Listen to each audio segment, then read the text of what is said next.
Abrimos nuestras Biblias al libro de Génesis capítulo 2. Génesis capítulo 2.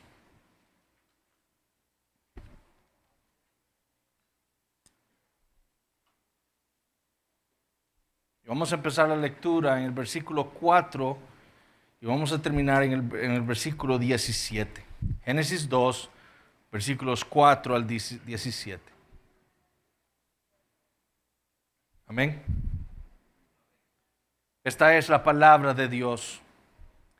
Estos son los orígenes de los cielos y de la tierra cuando fueron creados, el día que Jehová Dios hizo la tierra y los cielos, y toda planta del campo antes que fuese en la tierra, y toda hierba del campo antes que naciese, porque Jehová Dios aún no había hecho llover sobre la tierra, ni había hombre para que la labrase la tierra, sino que subía de la tierra un vapor, el cual regaba toda la faz de la tierra. Entonces Jehová Dios formó al hombre del polvo de la tierra, y sopló en su nariz aliento de vida, y fue el hombre un ser viviente. Y Jehová Dios plantó un huerto en Edén, al oriente, y puso allí al hombre que había formado. Y Jehová Dios hizo nacer de la tierra todo árbol delicioso a la vista y bueno para comer, también el árbol de vida en medio del huerto, y el árbol de la ciencia del bien y del mal. Y salía de Edén un río para regar el huerto, y de allí se repartía en 4 brazos. El nombre del uno era Pisón, este es el que rodea toda la tierra de Ávila, donde hay oro, y el oro de aquella tierra es bueno. Hay allí también bedelio y ónice. El nombre del segundo río es Gihón, este es el que rodea toda la tierra de Cus. Y el nombre del tercer río es Hidekel, este es el que va al oriente de Asiria. Y el cuarto río es el Éufrates. Tomó pues Jehová Dios al hombre y lo puso en el huerto de Edén para que lo labrara y lo guardase. Y mandó Jehová Dios al hombre diciendo: de todo árbol del huerto podrás comer, mas del árbol de la ciencia del bien y del mal no comerás, porque el día que de él comieres, ciertamente morirás. Génesis capítulo 2, como vimos la semana pasada, es en parte el recuento de la creación del hombre. Es decir, habiendo descrito de una manera general la creación del universo en el capítulo 1, Moisés ahora, inspirado por el Espíritu Santo, se enfoca en la creación del hombre. Sin embargo, como vimos la semana pasada, a pesar de que el enfoque está en el hombre, en la creación del hombre, el centro de toda esta narrativa, como el centro de todas las escrituras, es Dios. Y lo primero que Moisés le quiso recordar a los israelitas acerca de Dios, y lo primero que el Espíritu Santo nos quiere enseñar a nosotros de este texto, fue su infinita bondad, la infinita bondad de Dios. Y Moisés lo hizo mostrándoles cómo Dios le había dado a la tierra lo que ella más necesitaba. La tierra carecía, como vimos la semana pasada, de ciertas cosas, de ciertas plantas, dijo Moisés. Y lo que necesitaba entonces era el hombre para que las cultivara. ¿Y qué hizo el Señor? Le dio al hombre. Debido a que Dios tampoco le había dado lluvia a la tierra, y más bien la regaba haciendo subir aguas subterráneas para inundar la tierra, para que la tierra fuera regada. La tierra necesitaba entonces de una manera de irrigarse. ¿Y qué hizo Dios? Le dio al hombre para que con su invención creara canales para irrigar la tierra. También Moisés les recordó la bondad de Dios a los israelitas, al detallar la manera en la que el hombre había llegado a ser un ser viviente. Dios lo había formado. Como crea un escultor una escultura, asimismo Dios creó al hombre del polvo de la tierra. Lo formó con intencionalidad, personalmente. Él moldeó su cuerpo, formó sus ojos, sus retinas, sus iris, sus orejas, su boca, su cerebro, sus brazos, sus dedos, sus piernas, sus pies. Le hizo una barba. Era un hombre perfecto.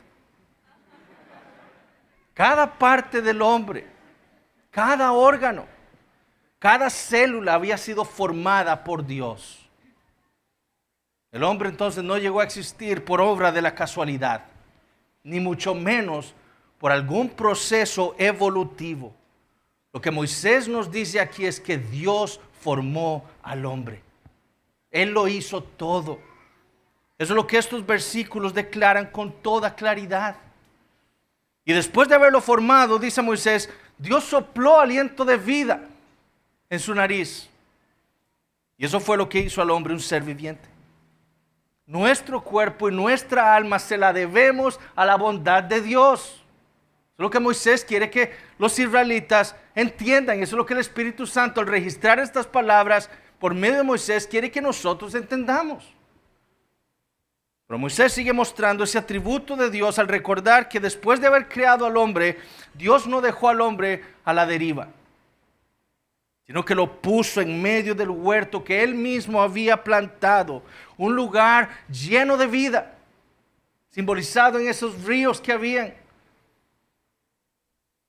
y le dio comida, y comida en abundancia. Hermanos, Dios le pudo haber dado a Adán un solo árbol, con un solo fruto para comer, y eso hubiera sido bueno. Pero eso no es lo que leemos aquí. Dios le dio a Adán infinidad de árboles y frutos para comer. ¿Por qué? Porque Dios es bueno, en extremo bueno. Y por ello entonces dice Moisés que les dio a Adán y a Eva todo árbol delicioso a la vista y bueno para comer. Pero Moisés también les quiso recordar a los israelitas la bondad de Dios en el pacto que Dios hizo con Adán en Edén. Y eso es lo que vamos a estar viendo en esta mañana. Y lo haremos dividiendo los versículos 15 al 17 en 3 puntos. Primero vamos a ver el lugar del pacto. Segundo, vamos a ver muy brevemente el Dios del pacto. Y finalmente vamos a ver el pacto mismo. Y esto es importante porque hay cristianos entre nosotros, inclusive hay algunos que confiesan ser bautistas reformados que niegan que Génesis capítulo 2 hable de un pacto entre Dios y el hombre. Entonces es importante que nosotros entendamos qué es lo que está sucediendo aquí y qué es lo que enseñan las Escrituras.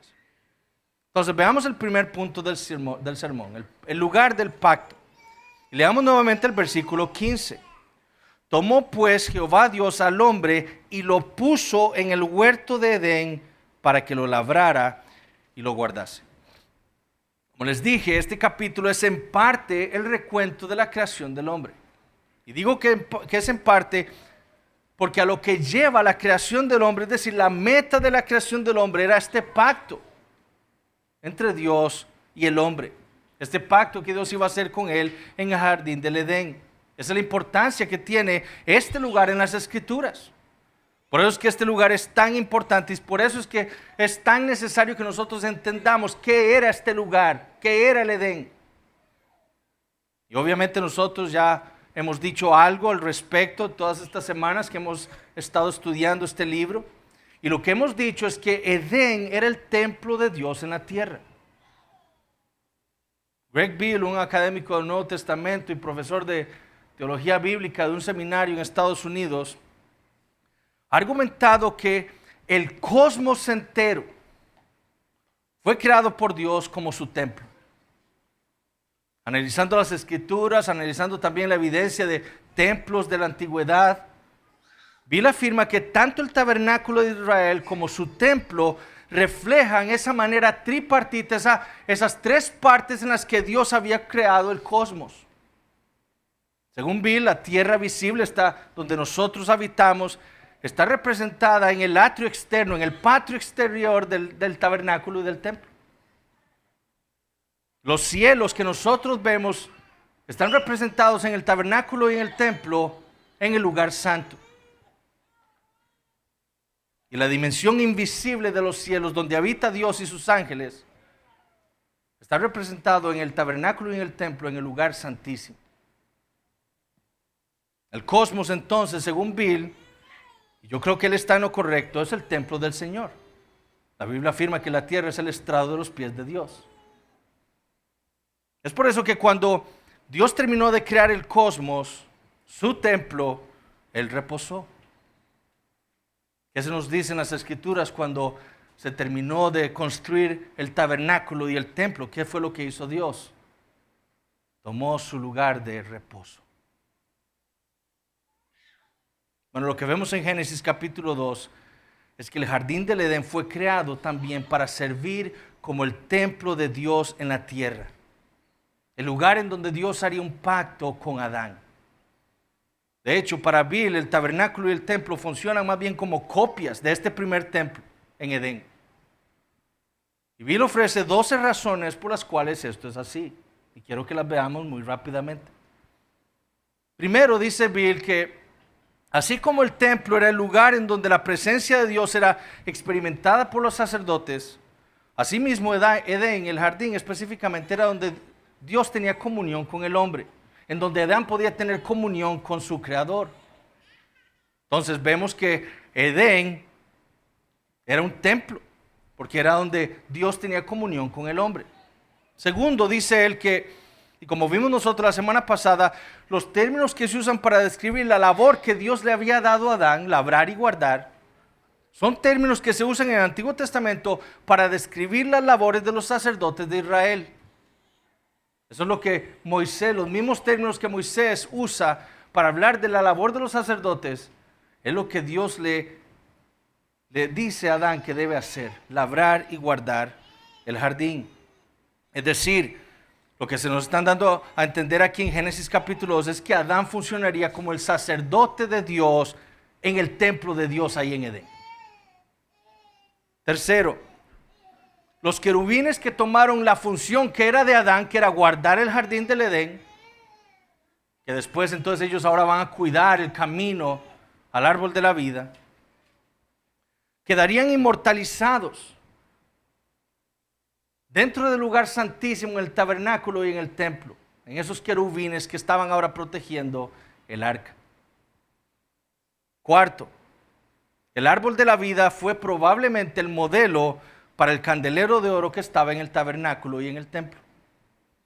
Un candelero que era en forma de un árbol con 7 ramas, ¿verdad? Y con sus manzanas y olivas todas formadas. Entonces probablemente el árbol de la vida fue ese modelo para ese candelero. Quinto, tanto el tabernáculo como el templo de Jerusalén tenían madera tallada por dentro. Ustedes saben qué era lo que Dios le dijo a los israelitas que debían tallar en esa madera. Calabazas, botones de flores, palmeras. Toda la madera dentro del tabernáculo y dentro del templo estaba tallado como si fuera un bosque, un jardín.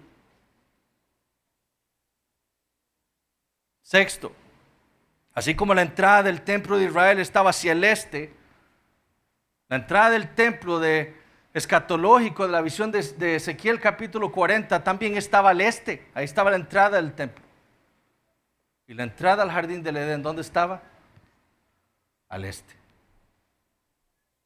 Ahí fue donde Dios puso a los querubines, ¿verdad? Para cuidar la entrada del hombre para no tomar el árbol. Séptimo, así como el templo de Jerusalén estaba en una montaña, así como el templo escatológico de la visión de Ezequiel capítulo 40 estaba también en una montaña, y como lo vemos también en Apocalipsis 21 y 22, que la Nueva Jerusalén, el templo de Dios, desciende y se pone sobre una montaña. El jardín del Edén, leemos nosotros y leímos la semana pasada en Ezequiel 28, estaba en una montaña. Mi monte santo, dice Dios en Ezequiel capítulo 28, hablando del jardín del Edén. El arca que contenía las tablas de la ley en el lugar santísimo era un eco entonces del árbol de la ciencia del bien y del mal. ¿Por qué? Porque ambos servían para alcanzar sabiduría. Solo que las tablas de la ley simbolizaban ese alcanzar sabiduría buscando a Dios, por medio de Dios, sujetándose a Dios. Como vamos a ver hoy, el árbol de la ciencia del bien y el mal representaba más bien la búsqueda del hombre, alcanzar sabiduría, pero aparte de Dios. 9. Así como salía un río de Edén, así mismo fluye un río del templo escatológico de Ezequiel capítulo 40. y fluye también de los nuevos cielos y la nueva tierra en Apocalipsis 22. Y eso también ya lo hemos leído. 10. Así como había oro y ónice en el jardín del Edén, asimismo estuvo decorado el tabernáculo y el templo, de oro y piedras preciosas. ¿Por qué? Porque así era el jardín del Edén. 11. Así como el templo estaba formado por 3 partes, ¿verdad? El patio exterior, el lugar santo y el lugar santísimo en el centro. Edén estaba, o el mundo, la tierra estaba compuesta en 3 partes también. El mundo exterior correspondía al patio exterior. Edén era un lugar santo. Y el jardín del Edén, en el centro de Edén, el lugar santísimo, que era donde Dios estaba. Y donde el hombre tenía que entrar para poder tener comunión con el Señor. La misma estructura. Así como 12, final, así como el propósito de la creación era el reposo, asimismo la construcción del tabernáculo y del templo culminan en las Escrituras con reposo. De hecho, en Éxodo capítulo 31, Dios le ordena a Israel que después de terminar el tabernáculo, tienen que reposar. Es día de reposo. Lo mismo que hizo Dios cuando terminó de crear el universo y la tierra. Reposó. Edén entonces era el templo de Dios. El templo de Dios en la tierra. El modelo del templo que Dios le dio a Israel para construir el tabernáculo y el templo. El arquetipo, el primer modelo. ¿Y por qué razón es esto importante? ¿Por qué razón es importante entender que Edén era el templo de Dios en la tierra? Bueno, porque este primer templo iba a servir como el lugar en donde Dios haría un pacto santísimo con el hombre. Moisés no está hablando del Edén simplemente como un lugar cualquiera, no. Moisés nos está dando a entender la importancia de este lugar por lo que iba a suceder allí cuando Dios hiciera ese pacto con el hombre. Segundo, veamos el Dios del pacto. Es interesante que entre el versículo 1 del capítulo 1 y el versículo 3 del capítulo 2, el nombre Elohim es usado para Dios en 35 ocasiones. Moisés llama a Dios Elohim desde el primer capítulo hasta el versículo 3 del capítulo 2, 35 veces. Pero aquí, y solo en esta segunda sección del libro de Génesis, en este capítulo 2 y en el capítulo 3, el nombre que Moisés va a usar consistentemente para Dios es Jehová Dios. Jehová Elohim, Yahweh Elohim. Nombre que Moisés va a utilizar solamente una vez más en todo el Pentateuco, en Éxodo 9:30. Solo lo usa entonces en Génesis capítulo 2, Génesis capítulo 3 y en Éxodo 9. Ese nombre nada más para Dios.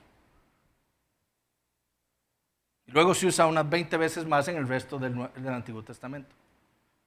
Pero entonces, ¿será casualidad que Moisés cambie el nombre ahora? Empezando esta segunda sección en el libro de Génesis. ¿Habrá sido intencional? Obviamente no es una casualidad. Es el Espíritu Santo quien nos está inspirando esto. Y Él tiene una intención, algo que enseñarnos. Hay una intención detrás del uso de ese nombre para referirse a Dios. Hay una intención para cambiar de Elohim a Jehová Elohim. Y la razón para el cambio en esta sección es por lo que aquí sucede. El lugar en el que Dios puso a Adán no es lo único entonces que nos da a entender que aquí Dios iba a hacer un pacto con el hombre. El nombre que Moisés usa entonces para referirse a Dios también es una pista. Es una pista de que aquí va a haber un pacto. Ese flujo que vemos nosotros en el libro de Génesis de la creación a la creación del hombre, luego su posicionamiento en Edén, en el templo de Dios, y luego su llamamiento ministerial, sacerdotal, junto a este uso del nombre de Dios nos están dando a entender que todo aquí va hacia la formulación de un pacto entre Dios y el hombre. Ahora, ¿cómo lo sabemos? Bueno, porque este nombre Jehová es el nombre pactual de Dios. Este es el nombre con el que Dios se reveló a Moisés en la zarza. Yo soy el que soy, Jehová. Fue el nombre con el que Dios se dio a conocer a su pueblo Israel. Fue con ellos con quien hizo un pacto también en el monte Sinaí. Por eso es que este nombre era tan sagrado para los israelitas y por eso es que ellos no lo nombran. Porque fue el nombre con el que el Señor se les manifestó para hacer con ellos un pacto. Este es el nombre de Dios, el nombre pactual de Dios, Jehová. Y el uso de este nombre entonces nos está dando a entender que lo que sucedió aquí en el jardín del Edén fue un pacto entre Dios el Creador y el hombre su criatura. Todo esto son pistas. Lo que yo quiero que entendamos es que aquí no podemos perder la realidad de que aquí hubo un pacto entre Dios y el hombre. El jardín del Edén nos da esa pista. El nombre que Moisés usa para Dios nos está dando esa pista también. Y ahora veamos el pacto entre Dios y Adán. Y leamos entonces los versículos 16 y 17. Y mandó Jehová Dios al hombre diciendo: de todo árbol del huerto podrás comer, mas del árbol de la ciencia del bien y del mal no comerás, porque el día que de él comiereis, ciertamente morirás. Como les dije, hay algunos que niegan que estos versículos se están refiriendo a algún pacto entre Dios y Adán. Y una de las objeciones que ponen es que aquí Moisés no dice que Dios hizo un pacto con Adán. Esa frase no la leemos en Génesis capítulo 2. Ese término hebreo berit, que significa pacto, no está presente en esos versículos. Y ese es el argumento que ellos dicen, o uno de los argumentos. Por lo tanto, la idea de un pacto es imponerle al texto algo que según ellos no dice. Sin embargo, esta objeción es incorrecta por varias razones. Primero, el hecho de que un término no se use en las Escrituras no implica que el concepto no esté ahí. Esto lo vemos, por ejemplo, con el término de la Trinidad. En ningún lugar en las Escrituras dice que Dios es una Trinidad. ¿Cierto? Sin embargo, el concepto o la doctrina de un Dios trino está presente en las Escrituras. Y es por eso que nosotros la formulamos. Porque el concepto está ahí. Dios, un solo Dios en tres personas. Entonces, el que aquí no se diga que Dios hizo un pacto con Adán, que ese término berit, que significa en hebreo pacto, que no esté ahí, no quiere decir que el concepto no esté ahí. Segundo, hay otros pasajes en las Escrituras que afirman que lo que sucedió en Génesis capítulo 2 fue un pacto entre Dios y el hombre. Por ejemplo, en Isaías capítulo 24, hablando de la razón por la cual la tierra se encuentra en la condición en la que se encuentra, nosotros leemos lo siguiente, y pongamos atención a los versículos 5 y 6 de Isaías capítulo 24. Dice así: y la tierra se contaminó bajo sus moradores, porque traspasaron las leyes, falsearon el derecho. Escuchen esto: quebrantaron el pacto sempiterno. ¿Quiénes? Los hombres, en Adán. Y por eso la tierra está maldita. Entonces Isaías 24 nos dice a nosotros que la tierra fue maldecida por Dios. ¿Por qué? Porque el hombre quebrantó el pacto sempiterno, el pacto que Dios hizo con él en Edén. Y vean lo que continúa diciendo Isaías. Por esta causa, porque quebrantaron el pacto sempiterno, la maldición consumió la tierra y sus moradores fueron asolados. Por esta causa fueron consumidos los habitantes de la tierra y disminuyeron los hombres. Entonces, según Isaías, lo que ocurrió en Génesis 2 fue un pacto entre Dios y el hombre. El otro es Oseas capítulo 6, versículo 7. Empezando en versículo 6 dice, porque misericordia quiero y no sacrificio, y conocimiento de Dios más que holocaustos. Y Dios dice esto de Israel, mas ellos, ¿cuál Adán? Traspasaron el pacto, allí prevaricaron contra mí. ¿Qué está haciendo el profeta Oseas? Él está comparando el pecado de Israel con el de Adán. Y lo que afirma es que ellos, como lo había hecho Adán en Génesis capítulo 2, en el jardín del Edén, quebrantaron el pacto que Dios había hecho con ellos, pero en el monte Sinaí. Eso es lo que Oseas está diciendo. Ellos, ¿cuál Adán? ¿Cómo Adán? Igual que lo hizo Adán en el jardín del Edén, ellos traspasaron mi pacto. Entonces Oseas está diciendo que en Génesis capítulo 2 hubo un pacto entre Dios y el hombre. Pero, ¿qué es un pacto? ¿Qué es un pacto? Un pacto es un compromiso dado por Dios al hombre. Un pacto, un compromiso que incluye promesas de bendición por la obediencia y que incluye también promesas de maldición por la desobediencia a las estipulaciones de ese pacto. Un ejemplo, por ejemplo, lo tenemos en Génesis capítulo 17. Y quiero que me acompañen a Génesis capítulo 17.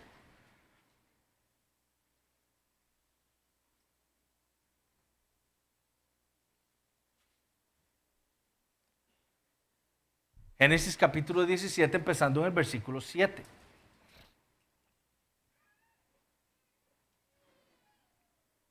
Esto es el pacto abrahámico. Lo que quiero es que veamos que es un pacto. Este es el pacto que Dios hizo con Abraham. Y le dice así empezando en el versículo 7. Y estableceré mi pacto entre mí y ti, y tu descendencia después de ti en sus generaciones por pacto perpetuo, para ser tu Dios y el de tu descendencia después de ti. Y te daré a ti y a tu descendencia después de ti la tierra en que moras, toda la tierra de Canaán en heredad perpetua, y seré el Dios de ellos. Entonces, ¿cuál es el pacto? Dios está haciendo un pacto aquí. ¿Cuál es la bendición de ese pacto? Bueno, que Dios le está prometiendo que Él sería el Dios de Abraham y el Dios de su descendencia, y que además le daría la tierra de Canaán a Abraham y a su descendencia. Esa es la promesa de bendición. Dijo de nuevo Dios a Abraham, en cuanto a ti guardarás mi pacto, tú y tu descendencia después de ti por sus generaciones. Este es mi pacto, que guardaréis entre mí y vosotros y tu descendencia después de ti. Entonces, ¿cuál es el pacto? ¿Cuál es ese compromiso que Dios está haciendo, que le está dando a Abraham? Circuncidaréis pues la carne de vuestro prepucio y será por señal del pacto entre mí y vosotros. Y de edad de 8 días será circuncidado todo varón entre vosotros por vuestras generaciones, el nacido en casa y el comprado por dinero a cualquier extranjero que no fuere de tu linaje. Debe ser circuncidado el nacido en tu casa y el comprado por tu dinero, y estará mi pacto en vuestra carne por pacto perpetuo. Entonces, ¿cuál es el pacto? ¿Cuál es el compromiso? ¿Qué tenía que hacer Abraham para poder tener a Dios como su Dios y el de su descendencia, y para poder tener la tierra para él y para su descendencia? Circuncidarse. Todo varón debía circuncidarse en Israel. Esa era la promesa de bendición. ¿Qué pasaba si Abraham no, o alguno en Israel, no obedecía el pacto? Y el varón incircunciso, el que no hubiere circuncidado la carne de su prepucio, aquella persona será cortada de mi pueblo, ha violado mi pacto. ¿Cuál era la maldición entonces? Que Dios prometía a aquel que violara el pacto que Dios había hecho con Abraham, echado fuera. No tendría parte con el pueblo de Dios, con la descendencia de Abraham. Fuera. ¿Ok? Entonces, eso es un pacto, un compromiso entre Dios y el hombre, ¿verdad? Promesas de bendición para la obediencia y promesas de maldición para la desobediencia. Eso es un pacto. ¿Y qué tenemos nosotros entonces aquí? Leamos nuevamente versículos 16 y 17. Y mandó Jehová Dios al hombre diciendo, de todo árbol del huerto podrás comer, mas del árbol de la ciencia del bien y del mal no comerás, porque el día que de él comiereis, ciertamente morirás. ¿Es esto un pacto o no?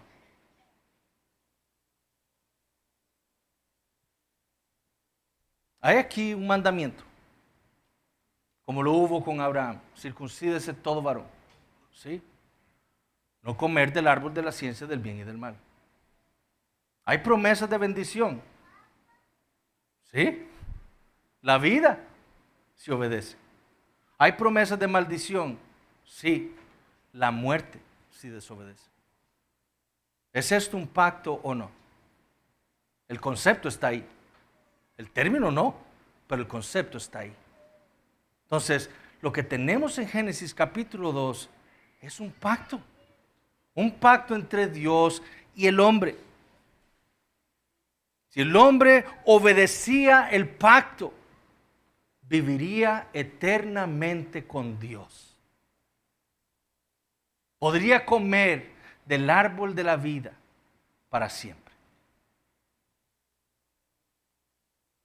Es por eso que a lo largo de la historia los teólogos le han llamado a este pacto el pacto de obras. Es como se le llama en teología, el pacto de obras. ¿Por qué? Porque Adán tenía que obedecer al mandamiento para obtener lo que Dios le había prometido.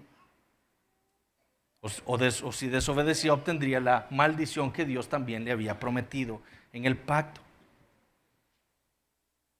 Es decir, lo que tenemos aquí es un compromiso que Dios le dio o le impuso a Adán, ese representante sin mancha de la raza humana, el Hijo de Dios, en el cual se le prometía la vida por su obediencia y se le penaba con la muerte por su desobediencia. Todo lo que está sucediendo aquí en Génesis capítulo 2 nos está dando a entender que esto que sucedió aquí fue un pacto. Aquí hubo un pacto entre Dios y el hombre. Y es por esa razón que habían esos dos árboles tan particulares en el centro del jardín.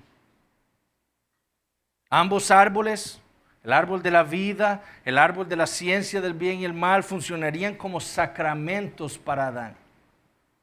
Un sacramento es literalmente es una palabra visible, algo que nosotros podemos ver. Estos dos árboles eran palabras visibles de parte de Dios para Adán. Uno representaba la promesa de la bendición que recibiría Adán si obedecía por un tiempo, el tiempo que Dios hubiera determinado, no sabemos cuánto. Él podría comer de ese árbol si obedecía. El otro representaba la promesa de maldición de parte de Dios si osaba desobedecer el mandamiento que Dios le había dado en el pacto. Adán era perfecto, él no tenía pecado, pero Adán no era inmortal. ¿Quién es el único que es inmortal? Dios. Es lo que dijo Pablo a Timoteo, 1 Timoteo 6:16. El único que tiene inmortalidad es nuestro Dios. Adán no era inmortal. Él era perfecto, pero no era inmortal. Pero si él obedecía el mandato de Dios en este pacto por el tiempo que Dios hubiera determinado, Adán hubiera podido comer ininterrumpidamente de ese árbol de la vida. Eso es lo que ese árbol representaba. Tener la posibilidad de vivir con Dios por la eternidad. Porque comía del árbol y no moriría. Pero si comía del árbol de la ciencia del bien y del mal, obtendría la muerte. ¿Por qué? Por lo que ese árbol representaba. Algunos piensan que este árbol le concedía al hombre un conocimiento sexual. Esto es más que todos los teólogos liberales. Otros creen que este árbol le proveería al hombre de omnisciencia, o sea, sería como Dios en que lo conocería todo. Solo Dios es Dios, entonces eso no sería posible. Yo creo, como han creído los teólogos reformados a lo largo de la historia, que lo que este árbol representaba era la autonomía moral.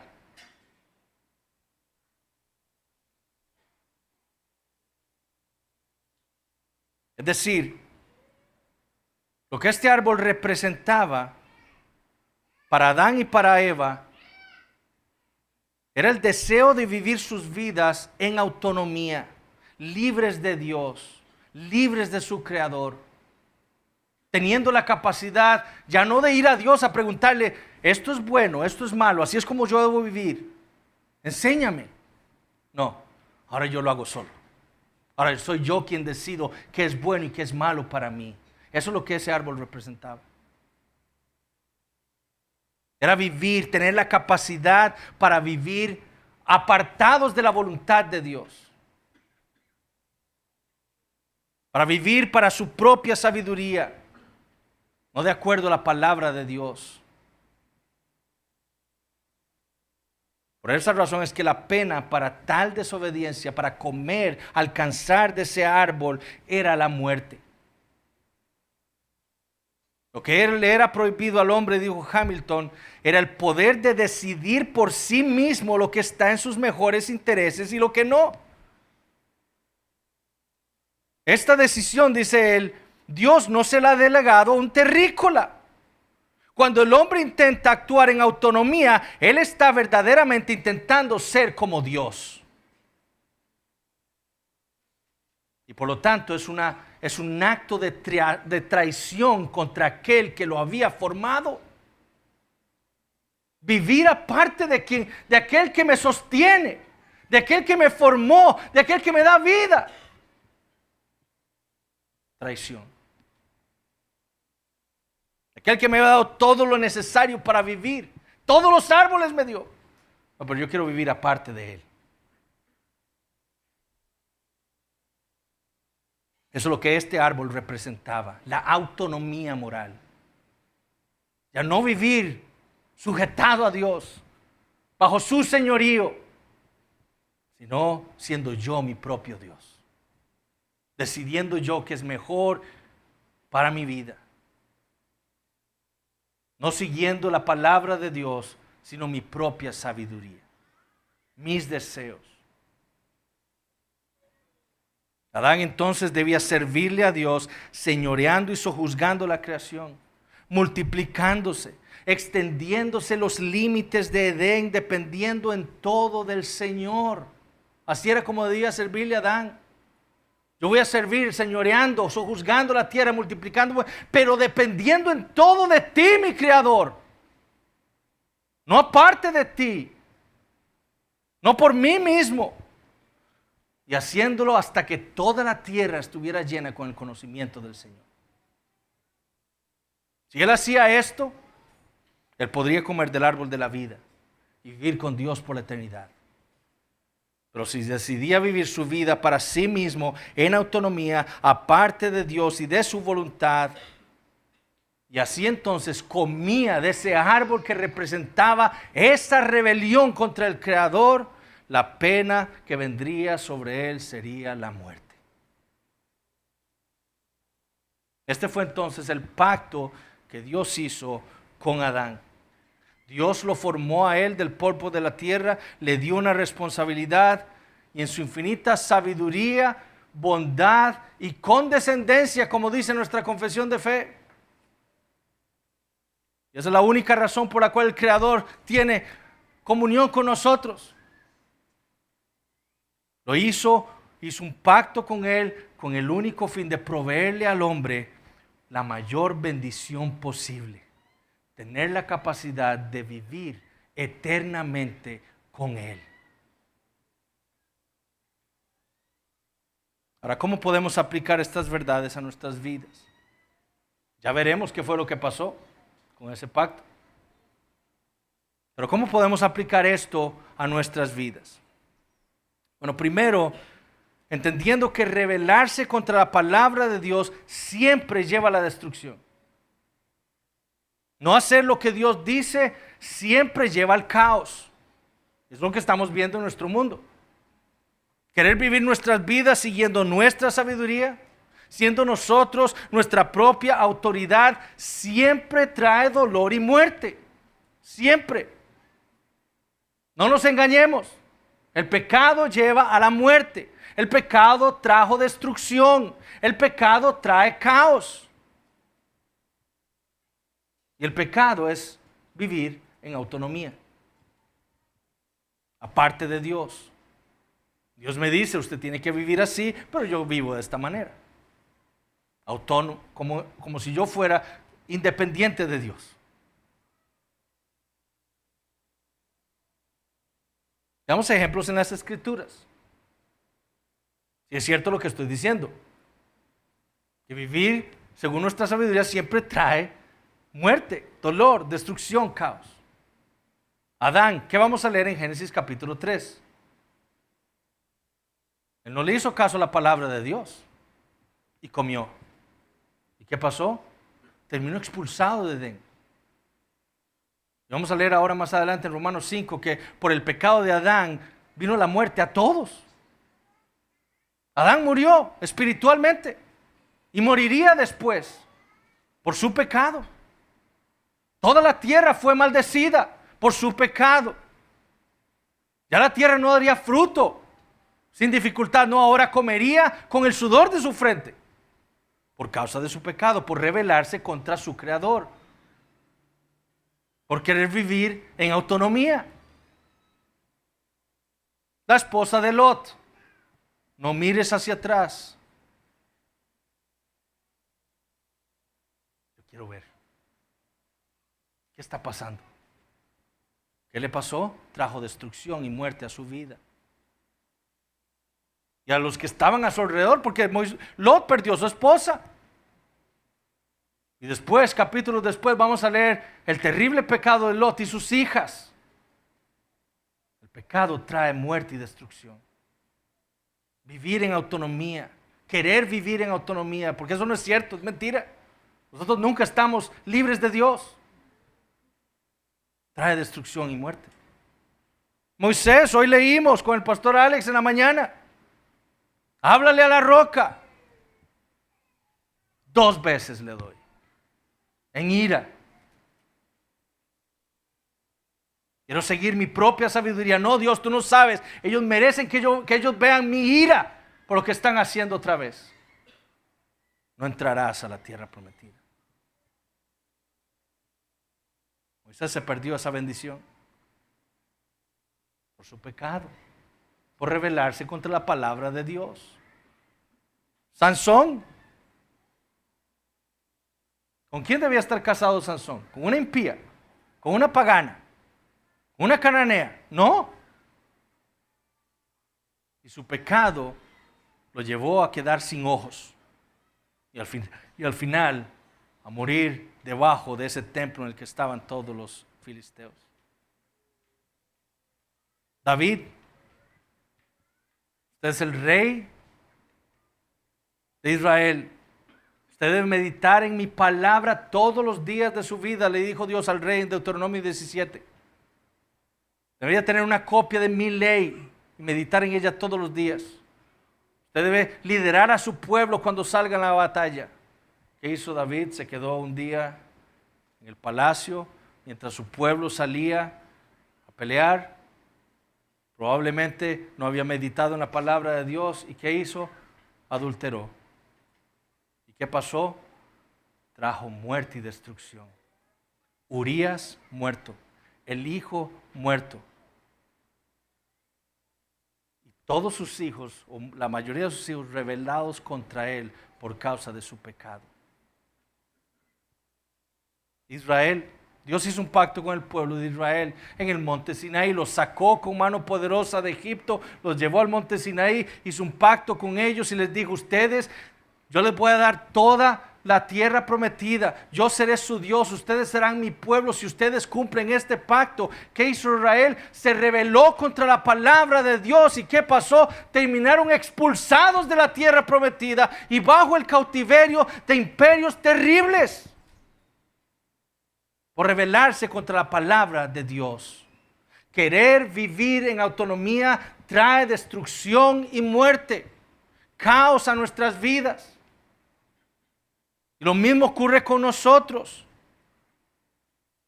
Nosotros tenemos la palabra de Dios, es ahí donde Dios nos informa qué es lo que Él quiere para nosotros, cómo es que Él quiere que nosotros vivamos, y nosotros sabemos qué es lo que Dios quiere. Y cuando nosotros no lo hacemos, estamos actuando como si fuéramos autónomos, como si estuviéramos libres de Dios. El pecado es autonomía. Es decirle a Dios, no, yo quiero esto, yo sé que usted dice que eso es malo, pero yo lo quiero y lo voy a hacer. Eso es el pecado. Lo mismo que hizo Adán, lo mismo que hizo Moisés, lo mismo que hizo Israel. Ejemplos tenemos en las Escrituras de lo que es rebelarse contra la palabra de Dios. Y eso es lo que nosotros hacemos cuando pecamos. Nos estamos rebelando contra Dios. Niños, cuando papá o mamá les dicen a ustedes que hagan algo y ustedes no lo hacen, están haciendo lo mismo que Adán. Están queriendo vivir libres de Dios, haciendo lo que ustedes quieren hacer, no lo que Dios dice. Yo recuerdo una vez cuando ya estaba yo terminando mi carrera, y estaba en Guapiles haciendo un curso por 3 meses. Y mi mamá, había unos amigos que se habían ido a la playa y yo le había dicho a mi mamá, y mi mamá dijo, no quiero que vayas desde Guapiles hasta Punta Arenas. Entonces yo le dije, me voy a quedar en Guapiles. Me fui para Punta Arenas. ¿Qué pasó? Choqué contra un tráiler y destruí el carro. La mentira salió a la luz. Querer vivir en autonomía trae destrucción y caos. Como hijo, no obedecer a sus padres traerá consecuencias terribles a sus vidas. Por eso es que el 5.º mandamiento le promete una larga vida a los hijos que obedecen a sus padres. Porque el niño que entiende que Dios le ha dado a sus padres para que ellos le obedezcan, porque ellos están para cuidarlos. Cuando el padre le dice, no salgas, el niño que entiende que Dios le ha dado a sus padres para obedecer, no va a salir. Pero el niño rebelde, que quiere vivir en autonomía, que quiere vivir para sí mismo, sale y ¿qué va a pasar? Puede pasar un carro y lo atropella y se murió. El niño obediente, Dios le promete una larga vida. Eso es un principio nada más. Cuando desobedecemos nosotros el mandato que Dios nos dio a nosotros como esposos, eso es algo que debemos ser confrontados. De liderar a nuestras esposas. Inclusive ese mandamiento de no acostarse enojados. Dios nos dice eso. No se ponga el sol sobre su enojo. Y aún así, me voy enojado a la cama. Pecado. ¿Qué trae eso? Va a traer caos y problemas a mi matrimonio. Debemos arrepentirnos de eso. Esposas, ustedes cuando desobedecen el mandato de Dios de no sujetarse a su esposo, o no sujetándose a su esposo, no respetándolo, ¿qué es lo que va a traer eso a sus vidas? Rebelarse contra la palabra de Dios, caos y problemas nada más. Dios les ha dicho a los esposos y a las esposas cómo deben vivir. Vivir aparte de esa palabra de Dios traerá problemas. Nosotros padres, cuando desobedecemos el mandato de Dios de criar a nuestros hijos en amonestación y disciplina del Señor, cuando no somos constantes con nuestros devocionales, cuando no somos constantes en evangelizar a nuestros hijos todos los días, ¿qué vamos a obtener? Hijos rebeldes. O hijos que cuando llegan a los 18 años se van y dicen, yo no quiero nada con la iglesia, no quiero nada con Cristo. Pero eso es lo que Dios trae a nuestras vidas por nuestro pecado. Muerte y destrucción. Eso es lo único que trae desobedecer, rebelarse contra la palabra de Dios. Cuando desobedecemos el mandato de Dios de guardarnos sexualmente para el matrimonio, ¿qué va a traer eso? Problemas, destrucción, muerte, enfermedades. caer en pecados cada vez más perversos. Cuando desobedecemos el mandato de Dios de pertenecer a una iglesia local. Las Escrituras se le dice al cristiano que debe ser miembro de una iglesia local. No serlo es pecar contra Dios. Es querer mi vida según mi sabiduría. No, Dios, yo no creo que sea lo más sabio pertenecer a una iglesia. No me quiero comprometer con una iglesia local. Pero Dios dice que todo cristiano debe ser miembro de una iglesia local. Bueno, esa rebelión suya contra Dios, contra la palabra de Dios, lo único que va a traer son consecuencias desastrosas para su vida y la de su familia. Porque el pecado, eso es lo que hace. Es lo que hace la rebelión contra Dios, contra su palabra.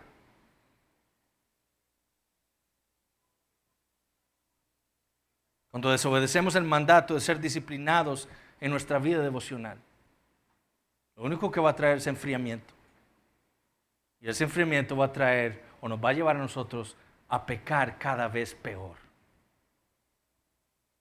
Nosotros como iglesia, Dios nos ha dado un mandamiento, la gran comisión: id a las naciones, predicar el evangelio, hacer discípulos, bautícenlos en el nombre del Dios Trino. Y luego les enseñan todas las cosas que el Señor nos ha mandado. Si nosotros como iglesia, nuestra meta es seguir creciendo y compremos esta casa y compremos la que sigue y hacemos un gran edificio, o mejor vendemos esto y nos compramos una gran bodega y hacemos algo grande para caber 1,500 personas. Pero ¿qué va a pasar con Alajuela? ¿Qué va a pasar con Limón? ¿Qué va a pasar con Guapiles? ¿Qué va a pasar con un montón de lugares en Costa Rica que no tienen una iglesia sana en donde se predique el evangelio? ¿Qué le pasó a la iglesia en Jerusalén? 3,000 convertidos, 2,000 más, 5,000 más. Y aquí estamos perfectos todos en Jerusalén, una gran iglesia, pero Dios les había dicho: vayan a las naciones, prediquen el evangelio. ¿Y qué trajo el pecado de la iglesia en Jerusalén a la gran comisión que Dios les había dado? Dios trajo persecución, y ahora sí, ustedes me van a obedecer. Y los mandó por toda Asia a predicar el evangelio. La gran comisión es algo que nosotros tenemos que obedecer. No hacerlo es vivir según nuestra sabiduría. No, Dios, es mejor ser muy grandes y tener 15,000 personas. No, eso no es lo que Dios nos manda. Dios nos manda a plantar iglesias, a llevar el evangelio de Cristo a más lugares en nuestro país. Y si nosotros pecamos contra Dios, no siendo obedientes a esa gran comisión, eso traerá consecuencias desastrosas para nosotros. Porque estamos siendo rebeldes, estamos queriendo vivir en autonomía contra la palabra de Dios. ¿Cómo es que el cristiano debe vivir entonces? Por la fe. ¿Qué es la fe? Hebreos 11, versículos 1 al 3. Es pues la fe la certeza de lo que se espera, la convicción de lo que no se ve, porque por ella alcanzaron buen testimonio los antiguos. Por la fe entendemos haber sido constituido el universo por la palabra de Dios, de modo que lo que se ve fue hecho de lo que no se veía. Es pues la fe la certeza de lo que se espera, la convicción de lo que no se ve. Porque es que la fe es la certeza. Porque es la fe, la convicción, porque Dios lo ha dicho. Eso es la fe. La fe es vivir amparados a la palabra de Dios. Si Dios nos ha dicho algo, eso es porque eso es lo mejor para nosotros. Y el cristiano entonces vive por fe, creyendo la palabra de Dios.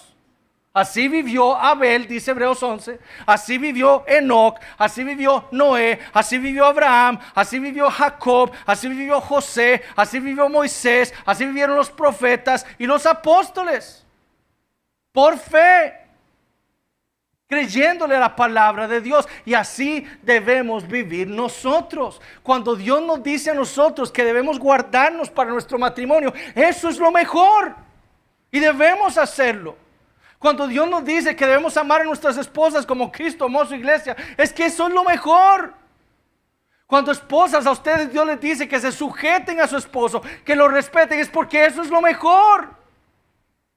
Niños, cuando Dios les dice a ustedes que obedezcan a papá y a mamá, es porque eso es lo mejor. Cuando vivimos en contra de eso, estamos pecando. Y ese pecado lo único que va a traer a nuestras vidas es ruina.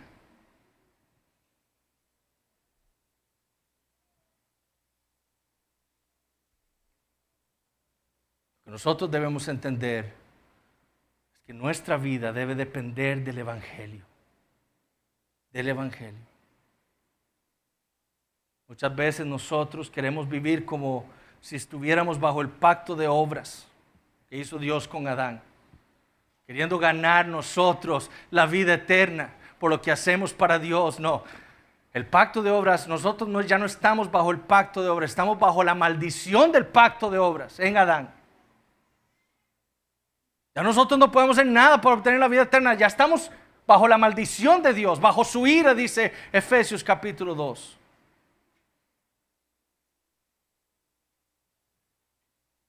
Por eso que nosotros debemos recordar el Evangelio. Fue Cristo como el segundo Adán, como nuestro mejor y más hermoso representante, nuestro gran sumo sacerdote, quien cumplió la ley a la perfección sin pecado para darnos ahora a nosotros la vida eterna. Adán falló, como veremos en Génesis 3, pero en Cristo ya la hemos obtenido.